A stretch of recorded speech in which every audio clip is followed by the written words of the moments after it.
Здравствуйте, дорогие друзья! Вы просили рассказать о наиболее таких значимых станках из нержавеющей стали. Естественно, я могу рассказать одно но. Не так много их было у меня, всего 4 штуки. Ну, по крайней мере, хотя бы об этом я смогу вам рассказать, естественно, исходя только из тех ощущений, которые я получил из опыта общения с этими станками. Не случайно сейчас на картинке первый появился, это Физер AS-D2. По моим ощущениям, этот станок наиболее из достойных, наверное, занять первую позицию в моей системе рангов по соотношению качества и эстетика. По цене он занимает, наверное, тоже не самое последнее место, но тем не менее, когда вы смотрите на него, когда берете в руки, вы не можете не ощущать ту прелесть, с которой японцы отнеслись к тому, чтобы сделать это изделие. Оно сбалансировано, оно выверено, оно просто, ну, знаете, ну, эстетически, физически оно завершенное изделие. То есть вот всю информацию, которую вы можете почерпнуть об этом станке, она будет подтверждать мои слова, но вам, прежде чем сделать выбор в ту или иную сторону, нужно иметь в виду, что станок непростой. Первая его непростая особенность заключается в том, что цена у него в России будет колебаться где-то примерно от 17 до 21 тысячи. Что же касается покупки за рубежом, то это вам может стоить от 146 до 180 долларов. Сумма как бы не маленькая. И даже не это, наверное, главное. А главное, скорее всего, особенность станка. Их несколько. Первое, он чрезвычайно мягок. То есть те люди, которые хотят именно мягкий станок, да, они могут обратить на него внимание и думать о его приобретении. Но те люди, которые не уверены, нужен ли им мягкий станок, не советую, потому что сумма такая уж, скажем так, для попробовать не маленькая. Вот как видите, вот здесь вот на Шавин Kia он стоит 138 долларов, ой, евро, как бы нехило. Вторая особенность. Он чрезвычайно капризен в плане техники. То есть, если на обычных станках мы с вами бреемся, и угол атаки у нас при бритье где-то колеблется в пределах 30-35 градусов, то здесь он может доходить где-то от 40 до 40-45. То есть, здесь нужно будет угол менять, и насколько это вам будет комфортно, это еще неизвестно. То есть, если вы уже имеете опыт бритья с Т-образным станком, вам, конечно же, придется переучиваться. Но повторюсь, в качестве эстетики, ну и, конечно же, исполнения, этот станок для меня стоит на первом месте вне сомнений, потому что он очень хорошо сделан и он очень качественный. Это что касается Физера. Следующий станок. Прошу к столу. Ребят, я не случайно начал с Физера AS-D2, потому что из тех, что я пробовал, это, пожалуй, самый дорогой станок, потому что, ну, 140-180 долларов, как бы сумма-то не маленькая для станка. Следующее я хотел бы показать вам Мюле R96, а также есть Мюле R95. В чем их различие? Это новые станки от компании Мюле серии Рока. 96-й.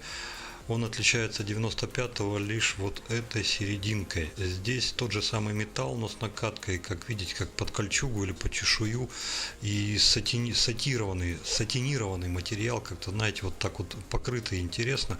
Но тем не менее, это очень помогает держать станок в руке. Это красиво, кошерно смотрится, мне это очень нравится.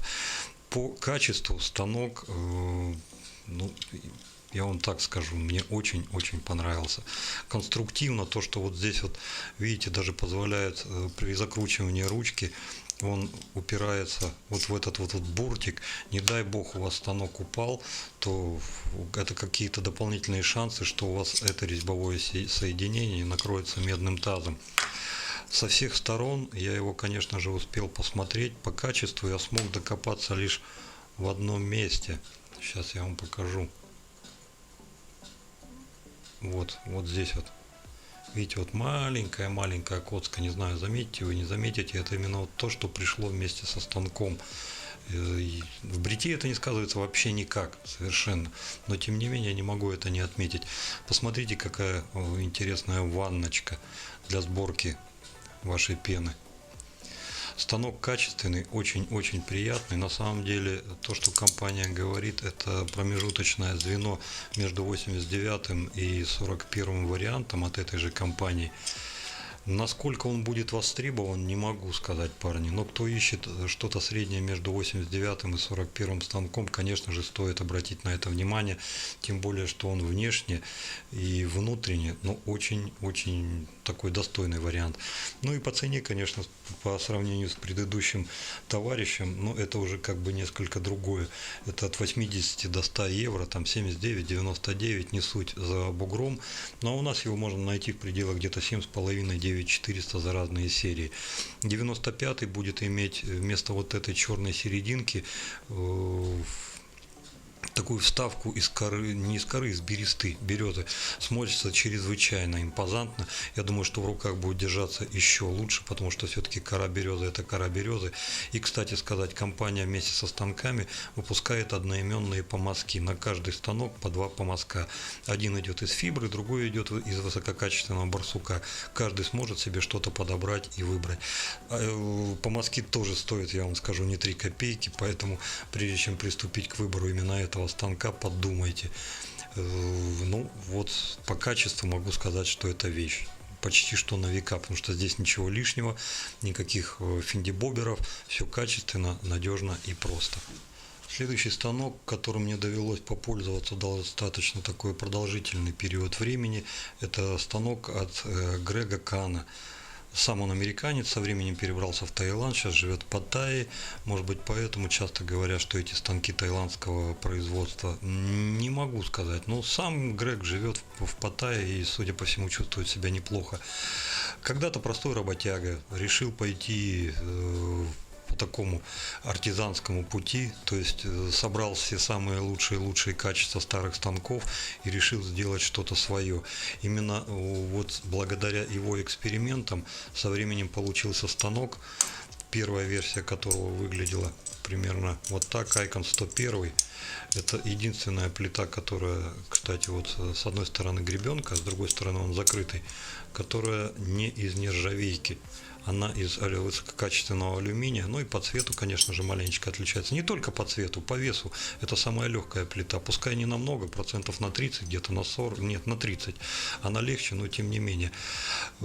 Так появился Icon 101. Чем он хорош или плох? По качеству, ребята, ну, скажем так, у Icon нет ручек для бритья, которые бы мне не понравились. Бамбуки, бульдоги и прочие, ну, умеют подлецы делать ручки. То есть станок нелегкий, пляшет от 90 до 110 грамм. Но здесь все пропитано качеством, здесь все пропитано, скажем так, ну, эстетикой. За исключением, может быть, последних голов, потому что Грег решил с 2014 года выпускать уже головы не из нержавейки, вернее, из нержавейки, только не вот такие сатированные, а покрывать их каким-то черным составом, который, к сожалению, не отличается долговечностью и надежностью. Уже были случаи, что головы облазили, вроде бы компания работает в этом направлении, но пока успехов, к сожалению, не добилась. Чем отличается серия Icon? Тем, что, заходя к этим ребятам на ресурс, вы можете выбрать качественное изделие, и причем в самом большом ассортименте. Вы можете взять готовый станок, цена на который будет колебаться от 65 до 125 долларов. А можете взять себе набор, выбрать любую голову, выбрать любую ручку и все это собрать вместе. Разнообразие там очень большое, много голов, много ручек, так что выбирай не хочу. Что касается качества, ребят, ну здесь все меня полностью устраивает. Это брутальное мужское изделие. По агрессивности он пляшет где-то вокруг 89. Я бы, наверное, даже сказал, вот если так нумерацию дозволено было бы сказать, вот 89 это номер, 41 это тоже номер, есть еще 95. Так вот, если 89 здесь, а 41 здесь, то я бы, наверное, дал ей где-то 90-й номер. Тут, на мой взгляд, чуть-чуть, вот совсем немного агрессивнее 89-й головы. Станок интересный. Насколько он зайдет вам, не могу сказать. Но своих фанатов он в этом мире, конечно же, имеет и очень много. Изделие, несомненно достойное. И по большому счету вы сами не узнаете, ваше это или нет, пока не попробуете. Поэтому тут трудно сказать. Если вы переживаете только за качество и думаете о том, что если брать, то что-то и надолго, вот именно по этим характеристикам он, конечно же, подходит. То есть это не то, что у вас завтра сломается, это то, что вам будет служить долго и надежно. Но подойдет ли, тут, конечно, сказать трудно. И последний из 4 станков из нержавеющей стали, который я хотел бы вам показать, это, конечно же, Rockwell Razors Rockwell 6S. Не буду вам рассказывать длинную веселую историю 2 парней из Канады, как они зашли на Kickstarter, за одну ночь собрали необходимые средства для своего проекта. Скажу лишь, что история этого станка не совсем радужная, и, судя по всему, счастливого конца все еще нет. Первые станки, которые сделали, они, конечно же, потрясли мир влажного бритья, но закончилось все тем, что признали его недостаточно качественным. Так, сейчас я секундочку открою и снова включу камеру. Первую версию этого станка сочли недостаточно качественной. Производитель пытался, да и, собственно, наверное, у него получилось вернуть то, что он уже продал, и меняли на новые изделия. Не все возвращали эти станки, потому что многим людям этот станок все же нравился. В некоторой степени эта история напоминала историю 41-й головы. Точно так же не все люди про первую 41-ю голову до 2004, по-моему, года отзываются плохо, они до сих пор по ней ностальжируют долгими зимними вечерами, а все последующие реинкарнации этой головы они воспринимают с грустью. Здесь примерно то же самое, но у меня вторая версия, когда уже исправлено все с коробкой. Кстати, вот это мой станок, который мне помог Андрей Карасев, организовал, достал, с его помощью он у меня оказался, за что ему огромное спасибо. А этот станок, который нам дал Саня, собственно, с которого это все и началось. Суть, исправили коробку, ладно, теперь вот здесь вот посередине станки не шоркаются, но с этим станком продолжаются происходить какие-то непонятные для меня вещи. Я вам вот сейчас покажу фотографии, которые прислал мне Эндрю Туркетса. Судя по тому, что на английском и по фамилии, это, наверное, парень все-таки с Прибалтики. Вот посмотрите, пожалуйста, какие станки бывают непростые.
Еще одну фотографию мне присылали ребята, где есть станок, скажем так, он побит ржавчиной. Судя по всему, люди не вытаскивали лезвие, и из-за того, что там лезвие было из углеродистой стали, сам станок тоже начал ржаветь. Это вот не сохранило этих фоток, я бы вам показал с удовольствием. Вся фигня в том, что каждый раз, когда к вам что-то приходит, вы не знаете, что к вам придет. Вот смотрите, вот это вот Санина версия, которую он брал еще, наверное, год или полтора-два года назад, не знаю, ну, короче, намного-много раньше меня. А вот это то, что вот помог мне Андрей Карасев. Видите, насколько они отличаются? Этот светлее, этот темнее. Они реально темнее. И, кстати, этот станок отличается от того, что Андрей взял себе. У него тоже более светлая версия. И станки время от времени все-таки вот попадаются с различиями. И это еще хоть бы цветом, ладно, бог с ним, полбеды. У людей получается, что иногда приходят станки, и у них разный вылет лезвия. Лечится путем переворачивания верхней крышки. Почему это так? Не могу объяснить. По идее, как обещал производитель, эти станки должны быть сделаны из кованой нержавеющей стали, чтобы минимизировать полностью все огрехи, во-первых. Во-вторых, удешевить стоимость изготовления. Откуда все это, извиняюсь за выражение, дерьмо лезет, я не пойму. Хоть и называют эту компанию одной из ведущих, лучших в мире, но мне кажется, до этого высокого звания она все же еще не доросла. Несмотря на все это, отвечаю на ваш вопрос. Если бы мне довелось оставить только один, всего лишь один станок, конечно же бы я оставил Rockwell 6S. Почему? Ребята, для этого есть много причин. Начнем с менее очевидных и закончим более очевидными. Это многонастраиваемый станок. Только если в Роквелле, если в прогрессе лонги мы крутим нашу ручку, и там существующие 5 позиций, можно, если пополам дробить, там, развить их даже до 10, там, 12.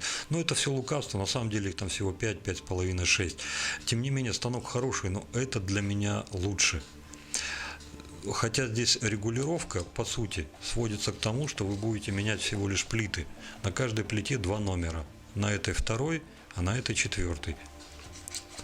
На этой 1 и 3. А на этой, соответственно, 6 и, значит, 5.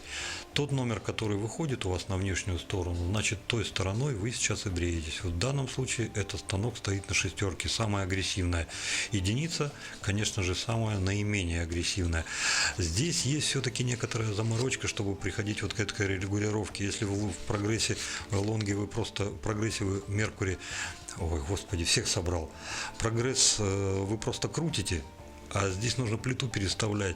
Но тем не менее он не ржавый. Это во-первых. Во-вторых, мне все-таки несказанно повезло благодаря Андрею. И у меня нормальная, адекватная, хорошая версия. Точно такая же, как и была у Александра.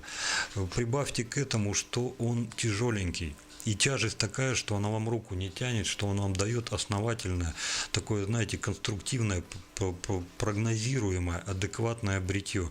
И даже не это самое главное. Самое главное для меня в этом станке 2 вещи. Первое. Он совершенно всеяден к лезвиям. В этом станке практически не важно, какое лезвие вы ставите. Это во всех остальных станках мы заморачиваемся. А как с этим? А как с тем? А вот с этим так, а вот с этим так. О, ты чё там? Вот спутник на 41-й голове, о, вышаг. Ну, вот Астра не зашла. Ребята, вот этому по барабану.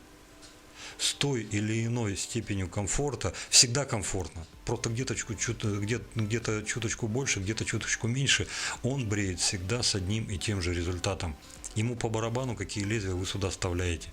Я не знаю, не понимаю и не могу вам объяснить, как достигли этого результата, но это тот самый станок, в котором лезвие играет не первостепенную роль. Что сюда только не вставлял, уже 3 или 4 разных лезвия, результат всегда один и тот же.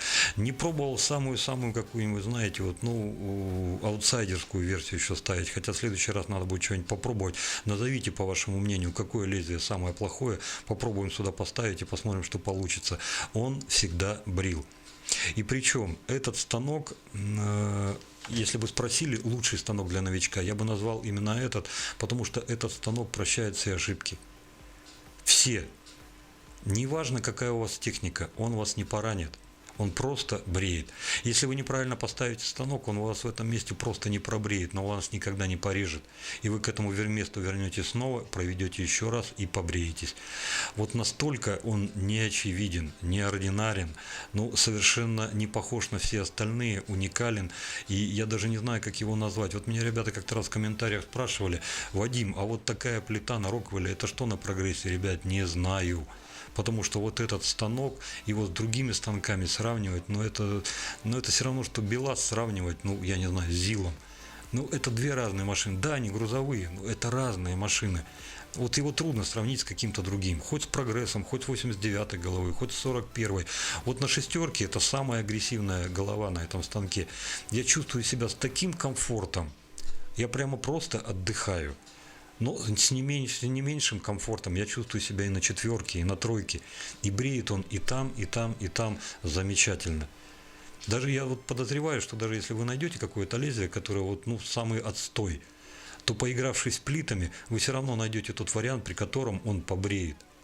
Вот настолько мне нравится этот станок, настолько я его верю. И за все то время, что я им брился, ребята, он меня не подводил ни разу.